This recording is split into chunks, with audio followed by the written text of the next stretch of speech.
Welcome to the Mega Blood Moon Podcast. In this episode, we enter another dimension, a horrifying realm just outside our world, beyond our reality, between time and space. A wicked, white-walled wormhole of a Mega Blood Moon saga. The Rhombus of Terror. The rules are simple. Number 1, your script must be 70 to 90 pages.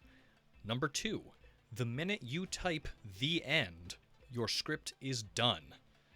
Number 3, your budget is whatever you have in your pockets, so write accordingly.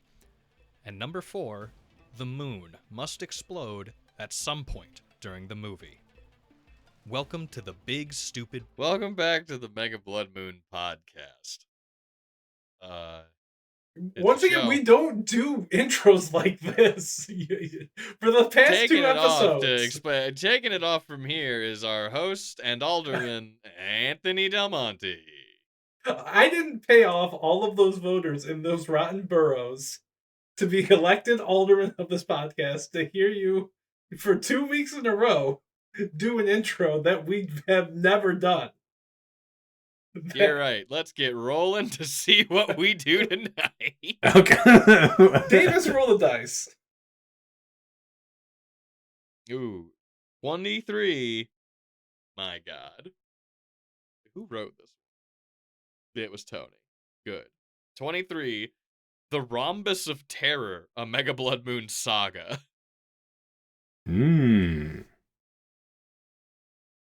heard of the Bermuda Triangle. But triangles only have 3 sides. You know what has more sides? A rhombus. And you know what lies within a rhombus? Nothing but sheer terror. Join us this week on Mega Blood Moon the podcast while we delve into the inner workings and machinations of the Rhombus of Terror. Alongside our crack documentary crew of Zachary Hines, well-known paranormal expert, and Mary Todd Lincoln truther, and Benjamin Floss, the foremost demonologist of Franklin Pierce's body. Ben, now, how do you do? If I were to bring up something like a rhombus of terror, what kind of feeling would that inspire in you?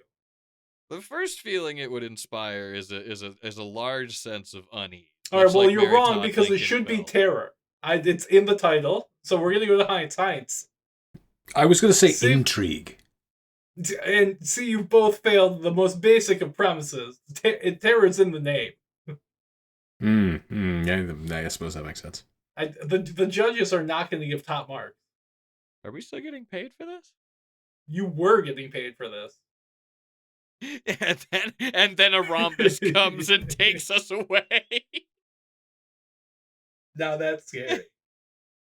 Is that what this one is? Just like if you were Rod Serling, but mad and impatient at your crew the whole time? Literally just doing call and response, like, no, that's incorrect. Rhombus, take him. Imagine, if you will, a triangle, 3 sides that could be shrouded in mystery. Now, imagine a 4th side. A terrifying a whole side. New side. A Mega Blood side. A Mega Blood side. This is the Now, imagine, if you will, a big giant bug. A giant scary bug. It's huge and it's big. Ooh, I wouldn't like that. Yeah. An anthology of a bad Rod Serling impersonator slowly going more and more crazy as it wears on would be fun. Yeah, it'd be very fun. It's a Twilight Zone episode, but you stay with Rod Serling the whole time. Yeah.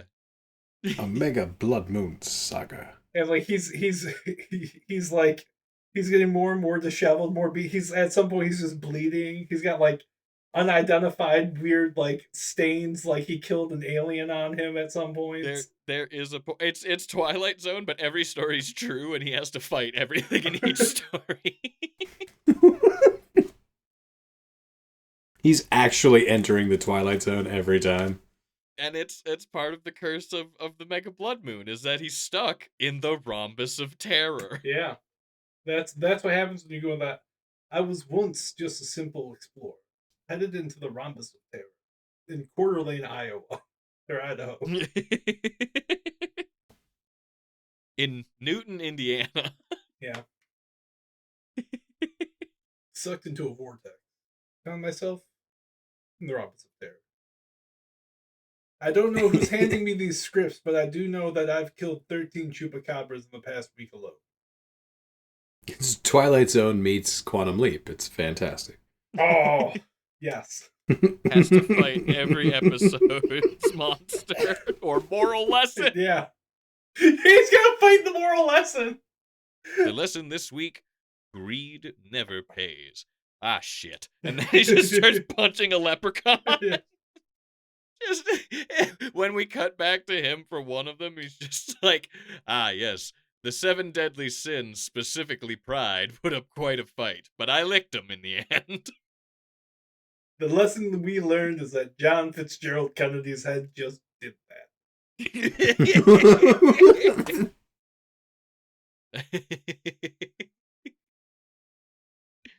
The lesson we learned there is that Jim Jones really should have been given a fair shake. Quantum leaping into the shooter of the grassy knoll would be a great sketch. Just, where am I? Realize you're looking down the sights. Kennedy's in the sights. You look up, see the school books. Yeah. The Rhombus of Terror is don't go in the Rhombus of Terror. Yeah. The moral of the Rhombus of Terror is : don't, period. Don't do it. Rhombus of Terror, no, I'd rather not, period. No thanks. I mean, an anthology movie actually works budgetarily. Yeah. Oh, 4 sides of terror. Each of them slanted. 4 slanted sides of terror. He just goes, 4 slanted sides of terror. I came close to saying a bad one, didn't I?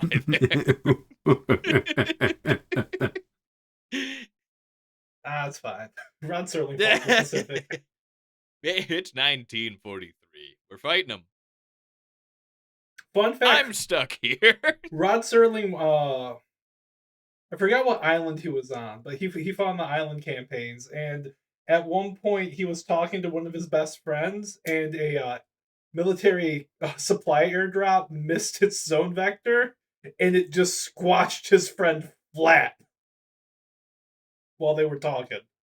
Imagine, if you will, you have a really good buddy, and the sky kills him. Yeah, like he got killed by a bunch of cans of fruit and like ancient MREs, K rations back then. No wonder Twilight Zone morals were depressing. It's just, yeah, sometimes your friend gets mushed by cans from the sky. And that was like a fun story he would tell on talk shows. Yeah. Well, what else are you supposed to do in a story like that? Like, I think I saw him telling Carson that story. I was like, Jesus Christ! That'd be like if me and you were just walking around, either of you two, if we were just walking around and then suddenly a prefab house fell off of a flatbed and just landed on you. Yeah, I mean, it's basically, we got Wicked Witch of the West. Yeah, yes. But with dehydrated milk. I mean, K rations at least had cigarettes in them. We used to be a country. We used to put cigarettes in the rations for the soldiers. What's in this MRE, Sarge? What you got here, soldier, is you got a bar of chocolate, pack of cigarettes, and what we think is bird. I want to petition Congress for them to put Zins and Rippets in the MREs. I'm going to petition John McCain to bring back. John McCain? Yeah, I will stand outside his grave every day. We just bring back all our old politicians and have them in one park where you can go visit. Ben, you can That get... could be one of the anthologies. Hold on, did you not know that Rippets were still around? You can get Rippets. Did you say what's a Rippets? rippet? I thought you said Whippets. Oh, not Whippets. No, Rippets. Rippets are a terrible, very cheap energy drink, often sold on military bases. They're like 99 cents a can.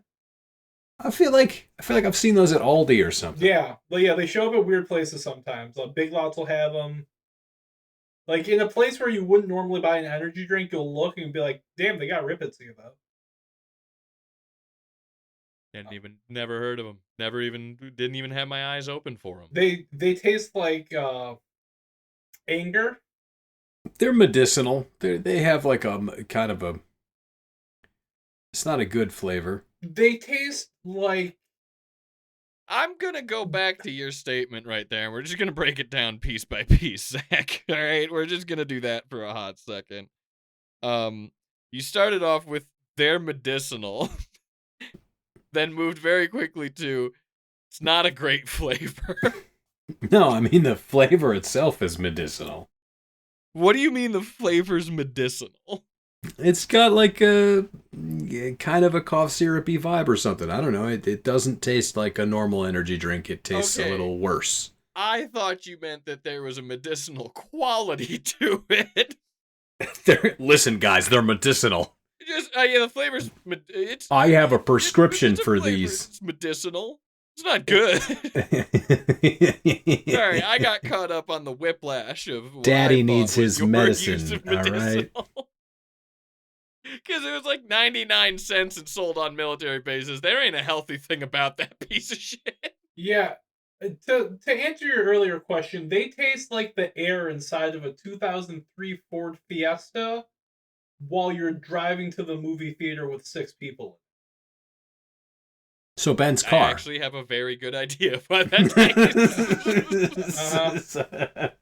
Yeah, and Limp Bizkit is playing on the speakers. They're on a CD. You're just nailing it. I repeat my prior statement, just like Ben's car. What's our first moral story in the Rhombus of Terror? Don't. Story number 1. Don't go in the Rhombus of Terror. Don't. That would actually be funny if the vignettes were all... the first vignette is showing how he got stuck in the Rhombus of Terror, and the other vignettes are him narrating over how he tried to break out of the Rhombus of Terror and how it went wrong. Now he failed. That's fantastic. It's like a bizarre Ludo narrative. One is just a aggressively, almost painfully long shot. It's the same angle as like the Twilight Zone, but it's just him kind of investigating and pressing his hands against every inch of all 4 walls until he finally circles back around and goes, Nope. Completely enclosed. Not getting out.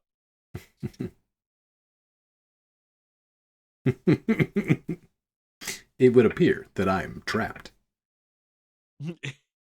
I am still trapped. I've tried this 4 times. I mean, he's got to have a camera crew in there with him. So he's forming bonds and relationships with them. At some point, snapping and murdering them all. The true lesson of the Rhombus of Terror is that you'll eat your best friends. Yeah, that's what I'm saying. Like, that's why, like, he eats the camera crew. But then when it comes back from that vignette, the camera crew is back. Because he has to narrate each thing he does, no matter what. And they remember what he did. That because they also independently got stuck in the Rhombus of Terror. Yes. So moral 1, you'll eat anything if you're hungry enough. I don't think we could even make that a moral. It's just in moral number 1, I ate my friends. Moral number 2, don't go in the Rhombus of Terror. That could also be it. You keep having a loop, so he keeps giving moral number 1 after each one. Oh, he has to start from the top of the moral list each time? Yeah. So it's always... So you have it be like The first one is like, how he got in and got stuck. Yeah, that was the moral number one. And then you show him trying to escape. He eats the camera. He eats the camera crew. But that becomes moral number one. The next one, also at the end, he just keeps saying moral number one. And then Start from the top of the moral list, but it's always the most recent moral at number one. And that's how you show when he breaks the loop at the end, because he says moral number two. And that's when the wall falls on him. Yeah. Or he gets hit by a pallet of MRE ration. Yeah. Oh, God.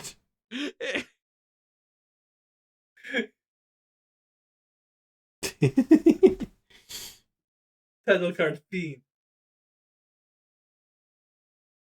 How's the Mega Blood Moon fit into this? Well, the Rhombus of Terror only manifests during a Mega Blood Moon. Yeah, that can just be dropped at any point in any line. Moral: never go into the Rhombus of Terror during the Mega Blood Moon when the Rhombus of Terror arrives. You've all been taught this in high school, but listen to your physics teacher when they say. Listen to your sex ed teacher when he says, it'll explode sometimes. There's nothing you can do about it. Oh, that could also, you could give it the double frame, right? So it's him doing the narration, right? But then have it the grander frame be that this is an educational film shown in high schools about what happens if you enter the Rhombus of Terror.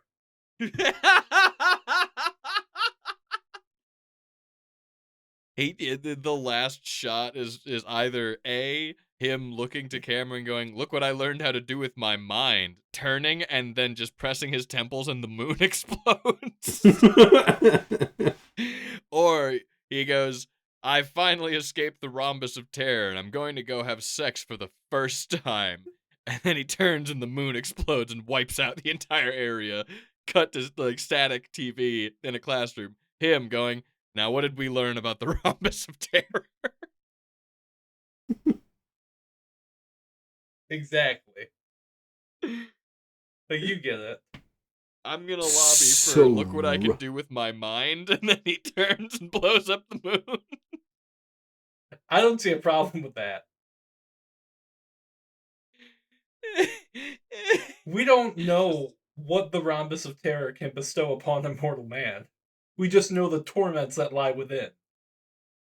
So he eats the first camera crew, but the camera crew remembers him eating them, so they try to jump him. Yeah, that's what I was saying. That's why he shows up beat to shit. Yeah, that's why I said they remember. Mm-hmm.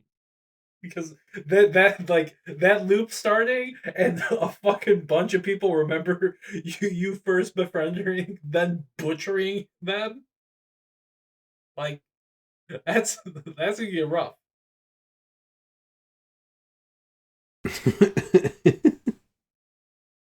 So you get a whole segment of the movie where it's basically The Running Man, which is that they have a remake coming out? It yes. Like just came out, yeah. Who's directing that? Edgar Wright. Oh, I might actually see it then. Yeah, that's what I was thinking. I was like, damn, this is actually probably going to be really fun. Yeah. Yeah, I'm excited. That's one of the few directors where I'm like, oh yeah, I'll see it at least. I've Edgar Wright and Stephen King. It's going to be fun. I mean, I hope it's more like I hope it's more Edgar Wright than Stephen King.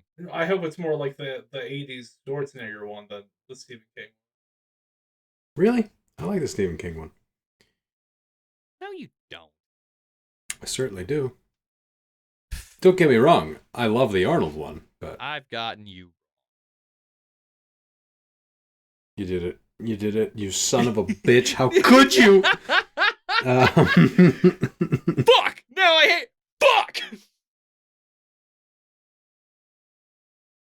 Fuck! People can't die in the... No, they can die, but they get brought back the next loop. Right, like everything loops and people keep coming back, so like, he learns that you shouldn't kill and eat people because they'll come back. He one of the times he convinces the camera crew to help him lure someone else into the Rhombus of Terror so that they can all eat that person. Yeah. That'll be that's gotta be like so it's like first kill eat, second gets killed by them, third uneasy truce, lure someone else into kill and eat.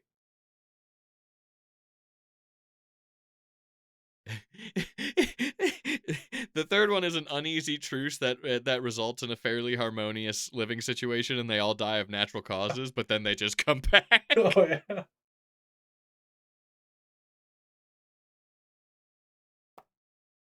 So it turns out if you don't eat for multiple days, you die. Yeah. So that makes it fourth kill and eat somebody else. Fourth, get a rube. Did we determine what Midwestern state this is in? Rhombus of Terror, Indiana? Rhombus of Terror. What do we want? We mentioned a couple. There was. Let's give it to Western Illinois. Illinois. Illinois. Illinois. Alright, so our narrator, we'll call him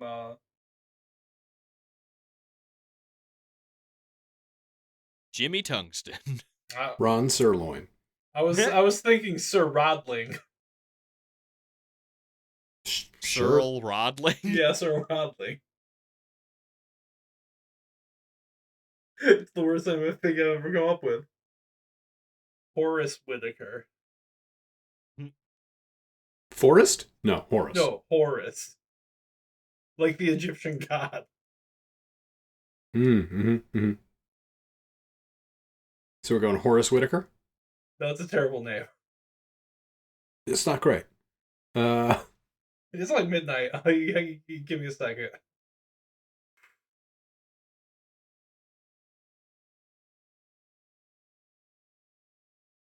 Chin bucks aplenty. Stephen Biltmore. Sure. Squeven Biltmore. No. No. Yeah, Stephen Biltmore works. Biltmore. Stephen. Rod. No, but Rod's one. But John Biltmore, I think, is a person. I think he built the Biltmore Hotel. Pretty sure the Biltmore is a hotel now that I say it. How about just Ron Silver?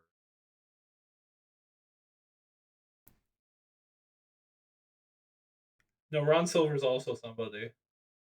Activist Ron Silver. the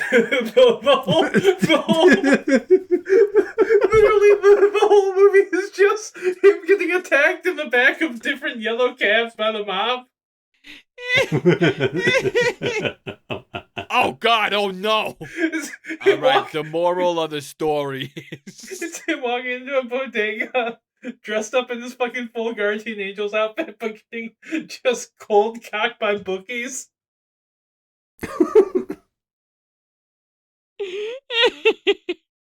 I watched the fuck out of that movie. Rod Serling has a terrible gambling problem. Yeah.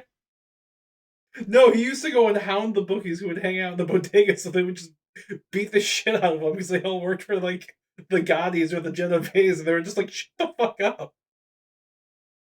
Ron Spalding. Rand Paul. No. How did you get inside the Rhombus of Terror? I was looking for nudie mags on this island in the center of Illinois. It's in the Great Lakes. It's where the rhombus is. As with most terrible and terrifying things, it should be in the Great Lakes. Oh, it's Lake Michigan of all lakes.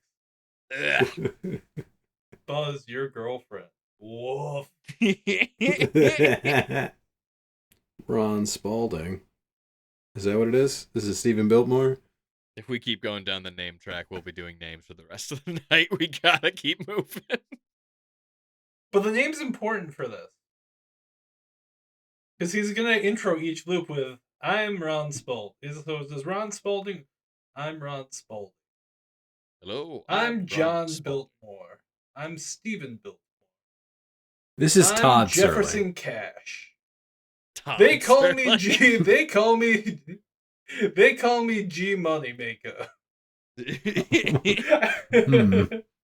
That Hello, would actually. I'm That would be. J Money Cool, a member of the Insane Clown Posse. That'd actually be also a good. You could just do a loop of where it's just him doing different weird intros as he's going crazy and crazy. Yeah, I have transcended. Loop. I have transcended both space and time. Everything else is below me. The potpourri loops can be where he goes, and look what I can do with my mind, and turns and he blows up Yeah. the moon. And look what I can do with my mind. The moral of this story was never count your pennies before they hatch. And look what I can do with my mind. Bam!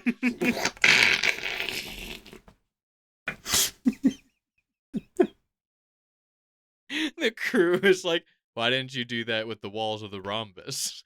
It didn't work. I tried. That's not how it works. Unfortunately, it only works on movies. You try it. You've got the power in you, and then the cameraman puts his fingers to his temple and just melts. You see, he did it wrong. And Rod just explodes.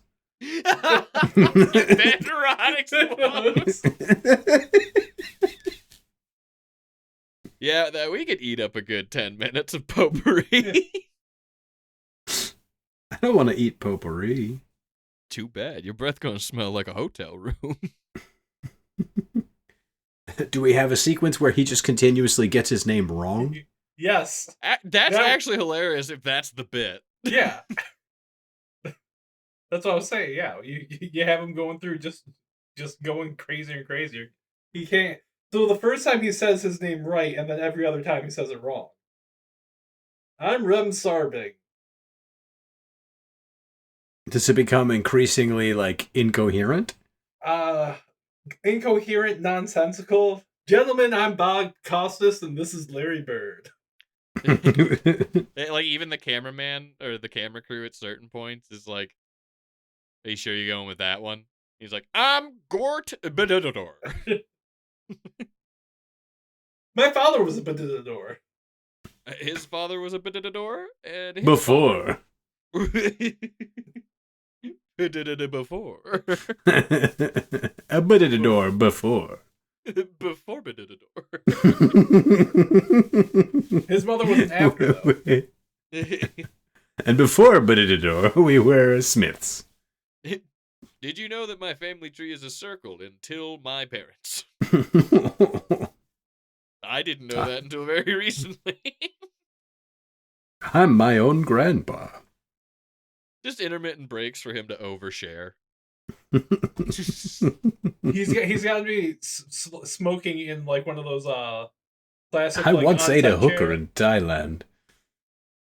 Hey, can I have one of those smokes? Absolutely not. No, these are personal use. These are prescribed. Yeah. These are medicinal. Yeah, you know those classic canvas and wood chairs they had on sets? They probably still have on sets, I don't know. Yeah, Director's chairs?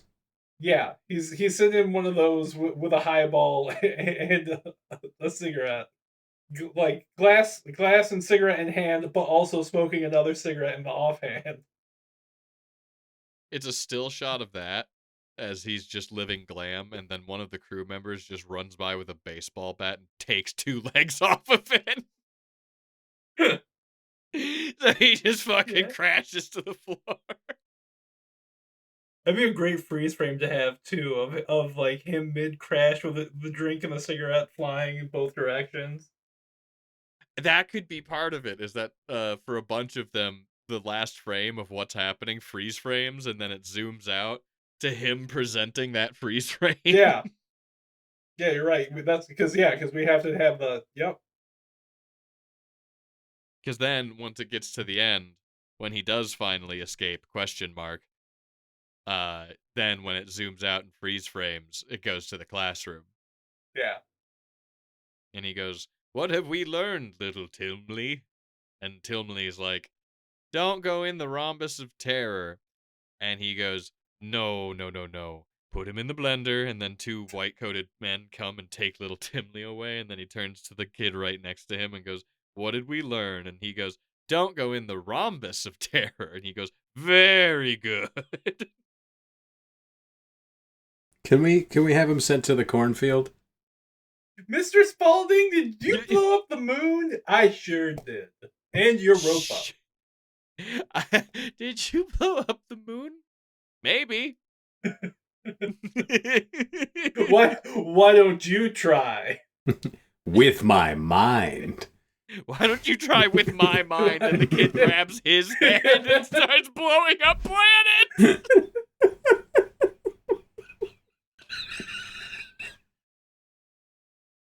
Someone else touches his temples and the planet explodes. That is a lot of fun. Yeah, and then you just end with a black and white montage of planets exploding with fucking "We'll Meet Again" with Marilyn playing. Yeah. You just planet explodes. We'll meet again. Don't know where. Another planet explodes. Civilians fleeing in terror as planet explodes. Don't know when. The kid swirling around in joy, Superimposed. just grabbing onto the back of his head as he also swirls around. Yeah, that black and white superimposed over it too. That would be possibly the greatest ending to a movie that could ever exist. And then, so it goes through all of that, and then right after the credits, the very last final shot is just the Rhombus of Terror in the middle of the Great Lakes with the mega blood moon with just harsh noise playing. Or you have the last frame be him. You have it freeze, and then you have him step out and just go, "God damn it!" It stops on that, looks out to movie theater. Well, shit. Yeah. Like, if you're gonna get weird with it, get all the way weird with it. I don't think we started anywhere. It's called Rhombus. I don't think we started anywhere but weird. Yeah, it's been weird from the beginning. Do we have a whole movie here? I don't know if we have a whole movie here. Well, we have an outline. Yeah. Well, here's the thing. We have all of the ingredients. We just have to put them in the order we want. Like, do we have every single specific sketch that would be needed for it mapped out? Probably not, but the main through line is there. Yeah, but we can put this through to the line in like 15, 20 minutes. This is easy peasy. We have done the groundwork. We're out here. We're in the streets, in the sheets. We're working hard. We're working up a sweat. Excellent. So, in between the morals, is there any kind of interlude? Does he do another intro? Does it just start on the intro again? Oh, see, that's what we're saying. We have all the interlude loops, right? Because like you have him trying to escape, right? That's your main narrative. But since we're not following it as one timeline, that forces us to break up the experiences in fun ways. Otherwise, it gets super boring. Because if every time you wake up to Sonny and Cher, like Bill Murray, you go crazy. You know what I'm saying? Have you seen Groundhog's Day? Of course. Right. Yeah. Okay.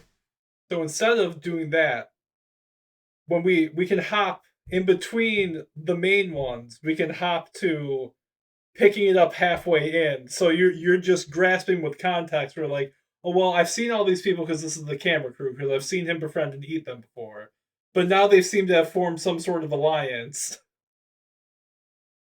Like I don't know what happened, but this must be another loop. And then that one might be that's the one, right, Ben, where you have them all dying peacefully of malnutrition.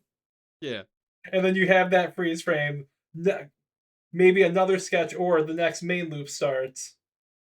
After that, break it up again, like them having like a council war being like, well, obviously we know that we die if we don't eat, right? So Yeah. Obviously, we know that we die if we don't eat. He puts his hand over his mouth. Do not put a moral on this. yes. All we have to do is get a signal out there, and then they'll send a rescue team, and we can eat them. Yeah.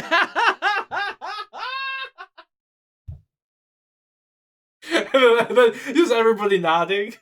Like, they're not going to be able to find a way out of here, but we can eat them. And then after we reset again, we get them to call somebody else. Just the full-blown fucking Return of the Living Dead. Send more cops. Yes. Yeah, I mean, this one honestly feels like a, like more of a... It's a less structured meaning of life. Yes. All of the little bits, they loop into one another, but the through line story is always and forever. These people are going to try stupid different methods to get out. None of them ever work. They slowly start to lose their minds until he finally escapes, and it's just to a classroom as himself. Yeah. But then at the end we find out he didn't escape. Yeah. So we have to figure out, so we can just quick hop solve this problem now. How does he finally break the loop? He eats the cameraman again. He eats the camera? All I needed to do... Ooh, actually, that's not a bad idea. Yeah, what if he eats the camera? That could look real gross, too. Yeah. Have the whole lens going into his mouth and getting swallowed. Shoving it in. Really get the Vor audience on our side. Yep. Well, now I don't want him to eat the camera. I want him to get eaten by a fat Pikachu. What's going on? What's wrong? It's Fat Pikachu! Did I miss this part? The Fat Pikachu part? I don't think that's a new addition, no? That's an immediately new addition. Okay. Just making sure I'm not missing things here. Oh, I was just making fun of online porn because you guys brought it up. There's always a fat Pikachu involved. Gotcha. I'm less aware. I guess I could have said Sonic the Hedgehog and it would have gotten it across maybe a little better. So actually, like, the eating the camera thing, what if one of the other crew members escape by, like, it's the sound guy because he just eats his microphone out of frustration one day and then just doesn't reappear? Zach, do you not know about the Sonic hot air balloon? You should type in Sonic inflation into Google search with the safe search off. I'm good. Sorry. Yeah, no, I'm not gonna do that, but thank you.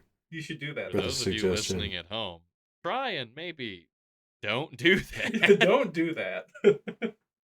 And if you're already into that, what are you listening to us for? We're probably old news to you. How much helium do you huff? A real bad H problem. Helium. Can't get enough of the stuff. So follow me on this. The sound guy eats his microphone and escapes. The camera guy eats the camera and escapes. Or maybe just, like, eats part of the tape. Each person eats something. Yeah, that's where I was going, but I don't know if I don't know if that's. Could One. he eat the frame? He eats the physical frame. Yeah, the frame of the shot. Yes. Well, my idea would be that you'd show a part where he's like trying to get this lens in his mouth, but then you'd cut to like the lens going, him eating it, as if he's eating the frame. Like, what do you mean by the frame? He rips at the edges of the physical frame of the shot. Okay, just breaks off pieces. Yeah, he starts eating, chewing the scenery. Yes. Yeah. Literally chewing the scenery. It'd be like if in the Truman Show he ate the fucking town around him.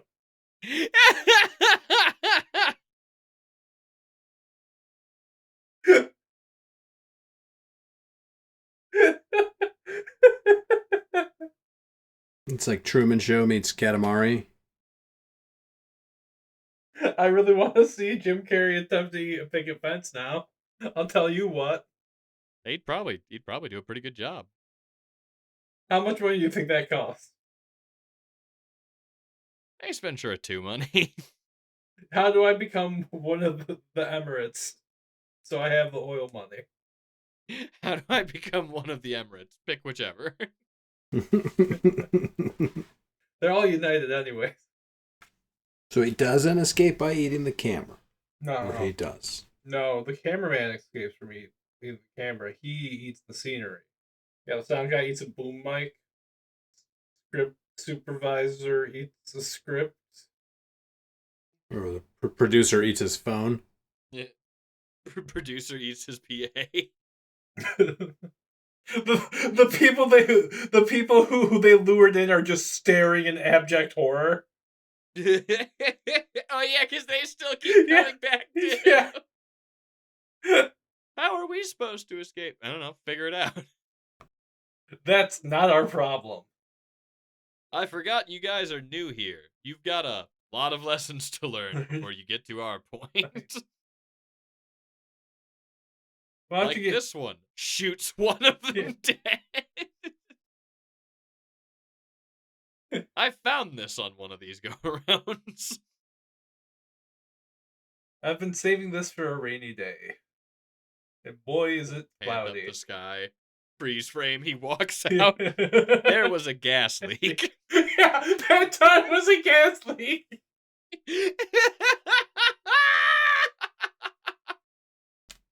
It's got like a real UHF quality to it, you know? Yeah, it was kind of a stay tunedy thing. Or like just an episode of Mr. Show. Yeah, pretty much. 24 lies? No. Scientists believe there might be as many as 24 planets in the galaxy. Turns the mobster just standing there, arms folded. This is after he shoots one of the people they lured in? Oh, no, what we're doing right now is literally a Mr. Show bit. This can't go. Okay, gotcha. Alright, so do we have it start with like a more like handheld camera, like we're going out to the rhombus? Yeah, that'd be kind of fun to start it almost like found footage. Yeah, that's what I'm saying. Like they're in the van driving to the rhombus. He's doing his hair in the back, and they're like, "Rod, there's actually gonna be something this time, right? Like you're just not dragging us out into the middle of fucking nowhere after orbs." This is nothing like an orb. The rhombus. It's a rhombus. It's an entirely different shape. Orbs are 3-dimensional. Rhombus are 2. Orbs 3D. Rhombus potentially only 2D. You saw the blood moon in the sky. We only have one shot at this. Imagine how cool my mixtape would look with this on the cover. What am I paying you guys for? In exposure. Come on. I'm already paying you guys in exposure. Yes, still payment. Still payment. Legally speaking, still payment. That and 2 5-pound bags of Chex Mix says I own your ass. I only have 3 water bottles, so 2 of you will have to share. I only have 3 water bottles, so one of you will have to have the third one. I already drank half of that one. So I hope you don't mind backwash. Water's so wet, I like to eat saltines while I drink it.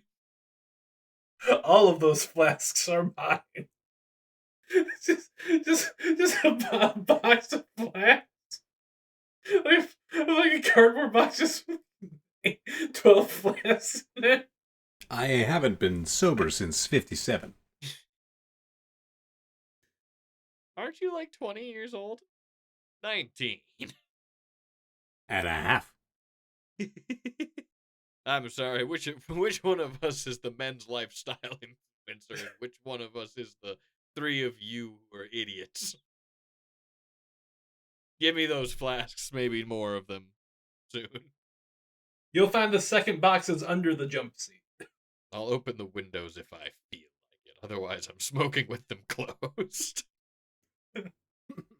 So I do having him be a lifestyle influencer. Does that mean the cameraman shooting it all on a phone? Because that's even funnier. I'll put it this way. That certainly keeps some of the production costs low. I was kind of picturing, more like an ENG camera, but What's the E stand for? electronic news gathering. It's like the shoulder mount kind of camera. Oh, okay. But yeah, I mean, I like think a the phone camera. could be kind of funny. A camera. So for an influencer, no, I don't think he'd have a news camera. Yeah, maybe the guy just has like an iPhone on a gimbal. Yeah. That would be fucking funny for when the camera guy's getting eaten, just running away. Guys chasing after him. Yeah. And yeah, you could do a shot from the iPhone like behind him. It'd be kind of fun for the gimbal to fall, and then it to do its like spinning. Because with a gimbal, you can get it to do like a full 360 spin, roll like a roll. Makes sense to me. Be kind of fun if it was stuck on the roll while he's like eating the guy. Yeah, that'd be fucking great. People are going to get eaten. No matter what happens, folks are getting that. Unfortunately, a constant in this movie. Like, I'm looking at this, and I don't think there's any more really to add. We kind of have every part laid out in as meaningful way. It's just a fun series of bits. It does feel like just a series of bits, yeah. With a through line, it's got I think enough of following the guy. Oh, I guess. Oh, that's what was bothering me. For my own sanity's sake, can we take just like 1 or 2 minutes to describe the place where they are? Oh, I imagined it as just like a blank, flat, white interior of a no-roofed rhombus. Like literally just a white-walled rhombus. Yes, with white floors. But I feel like there are hallways off of it whenever it's convenient for us, right? Yeah, absolutely. Like when normally when they pull out, right, from the freeze frame, normally you're getting like the white rhombus with like flickering overhead fucking fluorescent lights. That way it's super harsh and ugly. But then like say it's one of the vignettes where he's hunting them down, like he can be hunting them through hallways, like twisting hallways and stuff that are all that same flat white, and they're all angular. That way we only have to build like 3 bits of a hallway and just have one right hand turn, one left hand turn, one right hand turn. And then it just loops right back out into the rhombus. Yes. I also just had the thought of, since we went with lifestyle influencers, I figured they probably have a drone with them. But every single time they use the drone, immediately like 20 birds just come and kill it. They don't even kill it, they just take it away. Yeah, 20 birds, not even the same kind of bird. They just come and take it away. I keep wondering where they found those birds. And where do they roost? and then just his skin melts, cut back. Questioning the origin of the birds is a moral sin. The moral of the story is do not question the origins of the birds. They are not from here. They will never be from here. They were here long before us and they'll be here long after we're gone. Or they won't. Hard to say. I'm legally not allowed to look into it.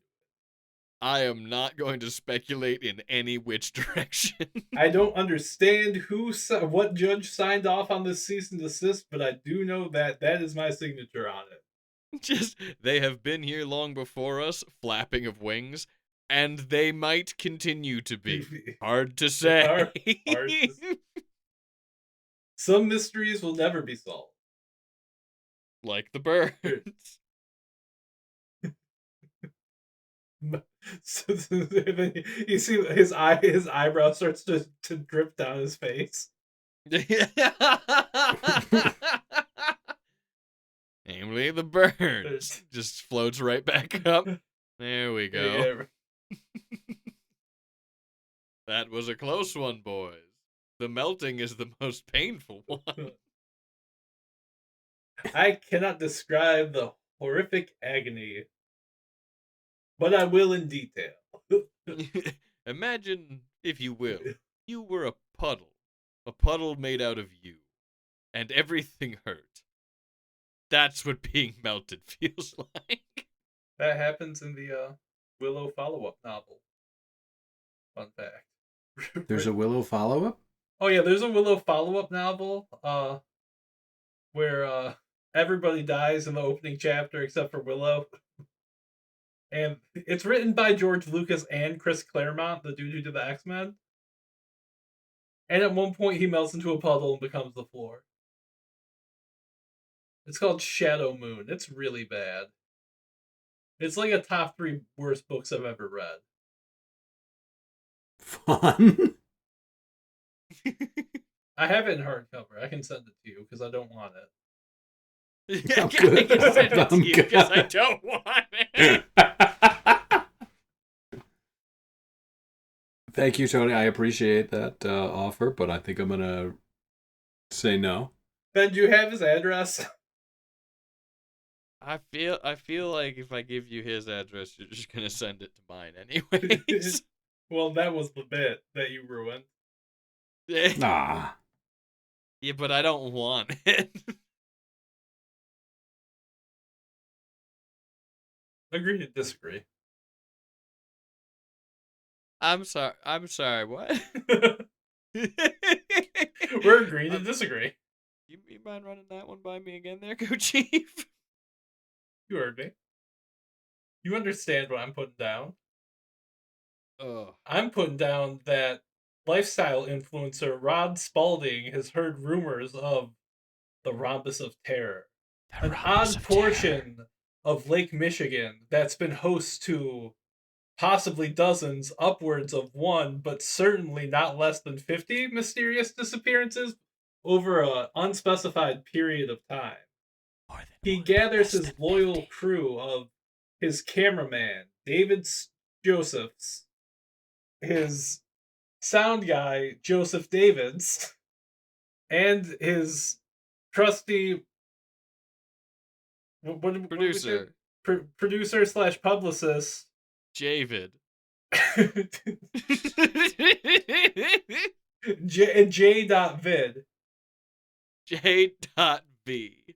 Id. No, or J-vid. So it's like Jvid. Yeah, I'm with you. And Jvid's all about getting that paper and making that content. Javid also has a gold tooth. I'm establishing Javid's gold tooth now. Oh no, we talked about this earlier. Zach just cut it out for pacing. Yeah, just like when we came up with all these names earlier. Yeah. Pacing. Exactly. And I'm not now stalled because I got sidetracked by picturing Javid's gold tooth and him holding up a necklace that just says producer on it. He has a necklace that says producer on it, but also he just carries around a Webby Award. Mm-hmm. It actually says producer. Yeah. And it's Filthy Frank's Webby. No, he doesn't realize it's misspelled at all. Oh yeah. Oh no, I was agreeing. No, I was agreeing with you, and I was saying, and it's Filthy Frank's Webby. It's not even his. Yeah. Oh, I was gonna say it's a .web e. Webby. Webby.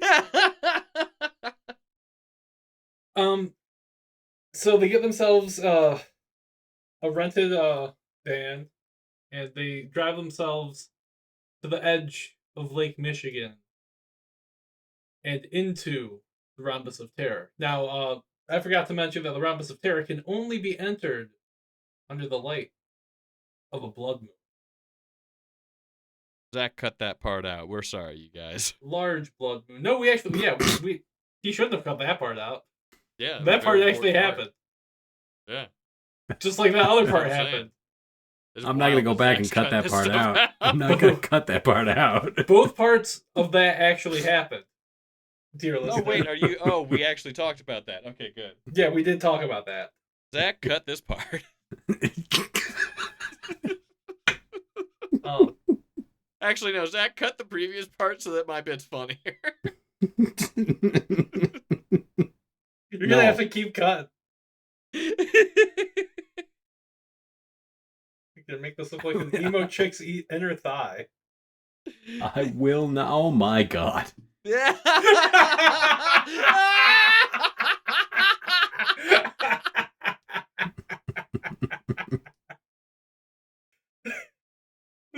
The dawning realization of that one. You're bad men, both of you. So I will cut nothing. You will be exposed. Look,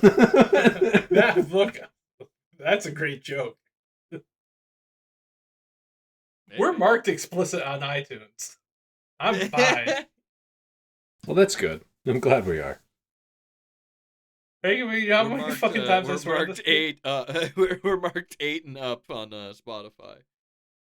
Umbilical the Musical would guarantee us to be taken to court if we didn't have some plausible deniability to keep that away from a child. Yeah, that wouldn't go well. Yeah. I mean, I don't think monetizing this will ever be possible, so it's fine. It's totally what. I mean, we just monetize in different ways, baby. If Yes, you we would just like buy it ourselves, and then that money goes right back to us. Oh, I mean, In a loop forever. In a loop Yeah. forever. Imagine Forever if you will. money. yeah, imagine. I've gotten sidetracked from the sum up that I brazenly threw myself into. You really did, and I appreciate Quite that so bravely, and much. I'm very happy about it. Yeah, because there is no way I was catching up. It's in keeping with the theme of this one. So, as I was saying, they find themselves at the edge of Lake Michigan, and they enter into the Rhombus of Terror. The Rhombus of Terror is a nondescript, rhomboidal, is that a word? Rhombus shape? Rhombodoxical? Yeah, like rhombodaisical. I'm gonna go with rhombodaisical. That one sounds the most proper to my ears. It's a blank white or what's that other color that's like white but it's not white? Eggshell? Taupe? Bone. The taupe I'm thinking of? Off-white? Yeah. Cream. Creme. I think it's taupe. It's like a grayish white. I'm looking it up. A blend of brown and gray. Yeah, sure. Is it ugly? Yeah. Does it look kind of like ugly concrete? You look No, taupe is pretty dark brown. okay, that's not what I'm thinking of then. Uh A completely white rhombodaisical room. oh, there's taupe gray. Taupe Yes, gray. that's the one. In this rhombodaisical room, there is nothing but the harsh shadows cast by the flickering fluorescent lights up ahead, and the whine of the electricity as it courses through the walls to them with no visible means of support. That's a flare I added. Also, the floor is dirty. It's not a dirt floor, it's just dirty. Yeah, it's just like it's scuffed up. Like the walls are like everything's pristine and white, but like the overhead lights are shitty and the floor is super scuffed up. Hmm. But they start the first time we see the floors, they're pristine. They get scuffed up over the course of the many vignettes that populate the rest of this film. So this film is going to be broken up into a non-traditional structure. We're going to have the overarching plot of Ron Spaulding and his crew attempting to escape the Rhombus of Terror and their various foibles and failures to do so. So first we have them establishing the space, right? So he's touching. They're touching all the walls. They're looking for a way out. They're trying their cell phones. Nothing's going through. They send the drone up. It gets taken away by birds. By the birds. And then they start to question the birds, and they melt. So immediately establishing that there are some rules to this place that they don't understand yet. The second one, and so that one we end on a freeze frame of them melting and him walking around the corner. And starting with the moral number 1: the birds are not to be questioned. Nobody knows their origins, and nobody can know where they will go. And so from there, I think that's when you have him start drinking, and he's sitting there just chopping it up with them, talking shop. We never established where the director's chair came from because it hasn't been in any other shop, but it's there now. Mm-hmm. So there's a weird dream logic to everything that's going on, right? And that one, I think you end with or don't end, but the shift comes as one of them has to ask him a question that he doesn't want to answer. And that causes him to go into a rage and break the bottle over the cameraman's head, or whoever's asking the question, probably the producer's head, right? Yeah. Rather than I mean, either the producer or the director. Yeah. I feel like they're just questioning him on his men's lifestyle influencing. Or like, Ron, why don't you tell the viewers at home what it's like to doom all of your friends and yourself to die in a horrific place? Ron, why do you take so many steroids if you don't even work out? What's the fucking point? Yeah, you son of a bitch. And that leads to him murdering everybody and subsequently eating them. Yep. Which we get a nice bizarre camera gimbal shot as he's chasing the members of the team through hallways that, once again, we've never seen before, since this is just a flat rhombodaisical room. Yeah, they're discovering the hallways as we're running through them. Yeah. So he that one ends with him probably dying horrifically from eating his friends. We never established how that one exactly ends. I mean, he could just maybe he chokes. Yeah, perfect. That nails it. Yeah, he chokes on something. Yeah, he chokes to death on one of them. Yeah, he chokes to death on. Oh, sorry. He goes to wash it down with part of his with a drink from his flask, and the cap pops off and he chokes on. Oh yeah, perfect. He chokes on his flask cap, and then that cuts to him walking around, looking at the camera crew and going, oh fuck, and then you just see the first fist come in from off frame. Just walks out, looking around, real sorry looking, going, I want to start by apologizing. And that's when the fist comes in.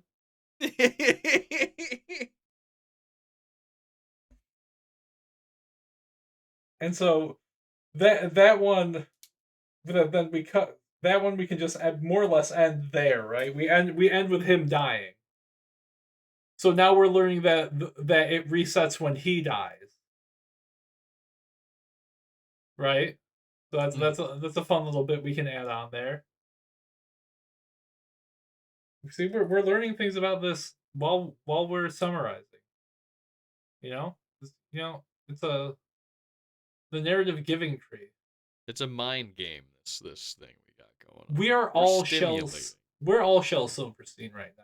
Look what we can do with our minds. Yeah. America. The next one, he walks out, his hands in the air. He's like, all right, we gotta talk. Obviously, we need to talk this out. And then we get an extended sketch of them airing their grievances. From like starting with the cannibalism and sliding down to petty grievances. Like, and every time we go out to Chili's, you always say, let's get some apps for the table, but you keep eating all of the mozzarella sticks. For ones that he disagrees with or just wants to be difficult with, he's like, I think you might attract the birds saying that. Yeah. I understand the point you're attempting to make, but also, have you thought what the birds might think of this situation? He's just trying to get people to talk about the birds the entire time. He's trying to maneuver them into talking about the birds to get them killed. And that loop ends with the fucking cameraman talking about the birds getting melted and then being like, "You son of a bitch!" They beat him again. They beat him up again. and then the next is he walks out, hands up. All right. I think we've learned our lesson not to talk about the BIRD, and then he I think we learned our lesson. You guys need to not talk about the BIRD.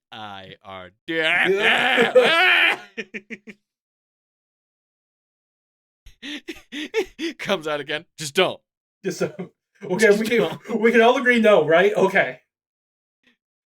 We all know what we're talking about. No, right? Go. Back to business. Yeah. And that's when they finish up their peace negotiations. And then we have a nice montage of them like bonding, trying to find weird ways out, like hooking camera batteries up to stuff, trying to like blow open the wall. It doesn't work, and then they all die of malnutrition. Walks back in front of the frame. Okay, we need to rethink this. So the next loop is dedicated to them they're using their cell phones. They figured out how to use the cell phones and the camera together to send a signal that they're going to use to lure somebody else, another lifestyle influencer, in to the Rhombus. Being like, hey, I'm having an exclusive Rhombus party. You gotta come. I know you're just a town over.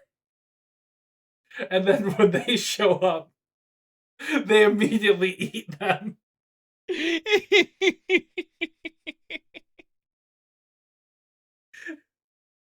and then they turn on each other.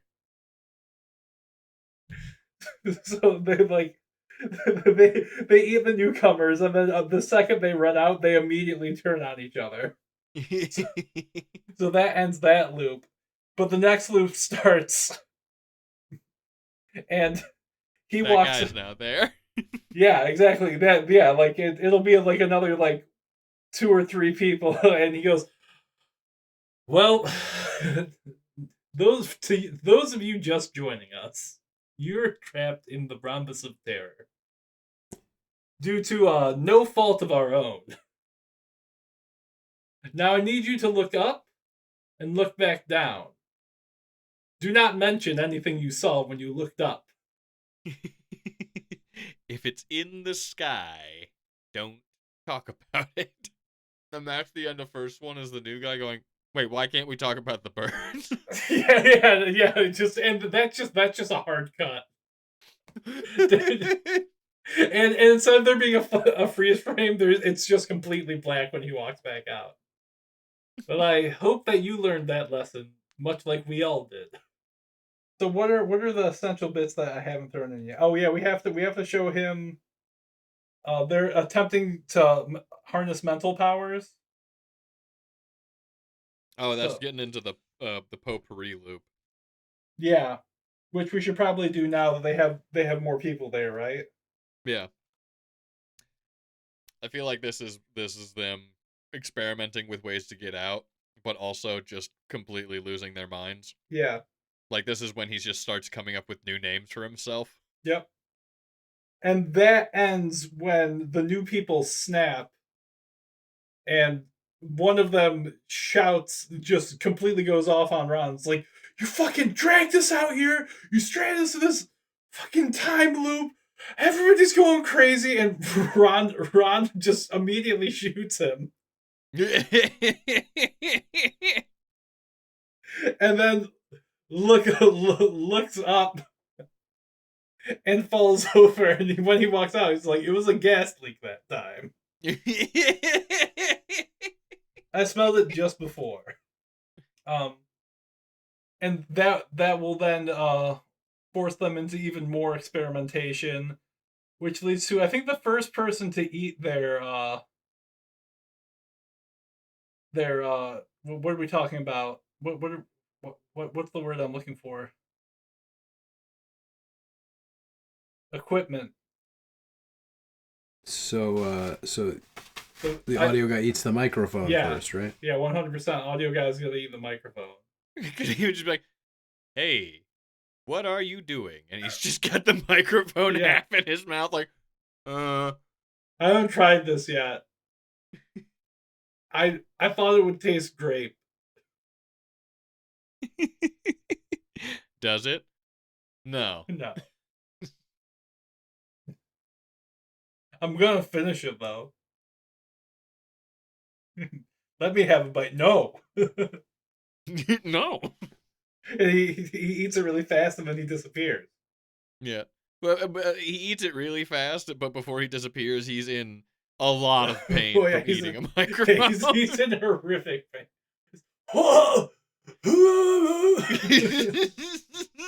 I think he's dying. He shouldn't have eaten that. Yeah. Dave, if you die, can I eat your legs? I want to get it in writing. Disappears before he can get a pen. Well, that's a startling new development. Hey, no. I want those legs. Yeah. Joseph, eat your camera. Joseph, eat your camera. Yeah. Joseph eats the camera, disappears. Javid, can you eat your own ego? I actually, now that I think about it, the necklace will do fine. And that just leaves little old Rod. What about us? You shut the fuck up. Who was talking to you? You guys just got here. You guys just got here. Yeah. And then you have him look up like a little cockeyed and then like reach up and you realize he's touching the frame of the shot. He breaks off a piece like it's gingerbread and slowly brings it towards his mouth. And it's like he breaks off a piece and it's just like digital artifacts fall next to it. Yeah. Oh yeah. Like crumbs. Yeah. Yeah. And he takes a bite and you see his eyes go wide, and then he reaches for the next chunk, and that's when it cuts to that's the freeze frame to him being in the classroom Mm-hmm. and going, "Well, little Jeremy, what did you learn about the Rhombus of Terror?" "Well, Rod, it sure seems like a scary place. I don't know why I sound like Mickey Mouse." Well, gee, Rod. I really don't want to go to that rhombus. Well, the first child mispronounces it and is taken away. Tonko and the Rhombus of Terror. Yeah, exactly. What did we learn? Don't talk about the birds. The what? And then he gets taken away. Yeah. The kid just melts. Yeah. Yes, actually, yes. Don't talk about the birds. Ah! Yeah. The kid melts, and at that point, if we're gonna have the kid melt there, we should have him walk out from behind another freeze frame. Or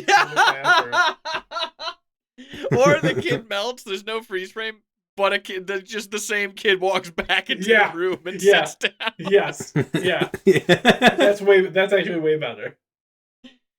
Immediately replaced with himself. And that leads to we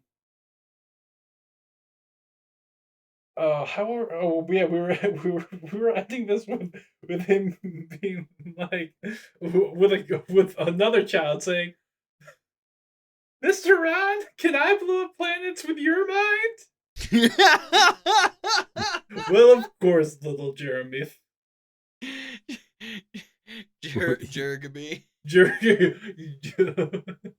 Congratulations, Jergamy. And he walks up, touches his head, and then it's a montage of planets exploding. We didn't get the "look what I could do with my mind" part. That's in the potpourri part, right? That is in the potpourri part where he just goes, look what I can do with my mind. But you're right. That is an essential part because the blood moon does need to explode. But also, we can slip it into that end part too. We got multiple vectors. That could even be the last one because it's all in black and white. But the last one, it's the red moon, and then that explodes. And that's when he walks I kind out. of like it that it ends with him being like, "Look what I can do with my mind," and it just explodes. We never bring it up before, and everyone's like, "Yay, a lesson learned." He's like, "Not only that, but look what I can do with my mind." Blows up the moon. Yeah, that works too. You can still do the montage too. Zach, you were too head on applied directly to the forehead when you said, "Can I do that with your mind?" Yeah. Because I really like that bit of "Can I do that with your mind?" You try it with my mind. Yeah. You try it with my mind. And then we get the end sequence of the child riding him piggyback as he's blowing up planets. We'll meet again. Don't know where. Don't know when. And then the last after the credits is him walking out from behind the credits and looking on the screen and going, "Well, shit." Not ideal. Yeah. Didn't account for this. Well, at least there doesn't seem to be any birds, and that's the shot you ended on. I thought I'd get all the credit. Ooh, that works too. And that's the end of this movie. And that's the end of Mega Blood Moon, the Rhombus of This is- Terror. yeah. But what did we learn today? We learned that if you want to reach out to us, you can go to megabloodmoon.com and to our podcast section. If you ever want to reach out, say hey, send us an idea that you would like us to do on the podcast, or send us a script for your own Mega Blood Moon idea. We would love to hear from you. We'd also love it if you reached out to us on Instagram, TikTok, X, and Facebook. Wrong. We learned not to talk about the birds. Oh. Ah!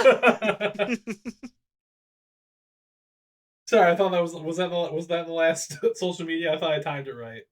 Yeah, no, that was the last social media I was just going to say. Please check out Mega Blood Moon the Freelancer, our feature film, now out on Amazon Prime and Tubi. Continue to not think about birds. Please, don't think about the birds. Don't think about the birds. You can think about the birds.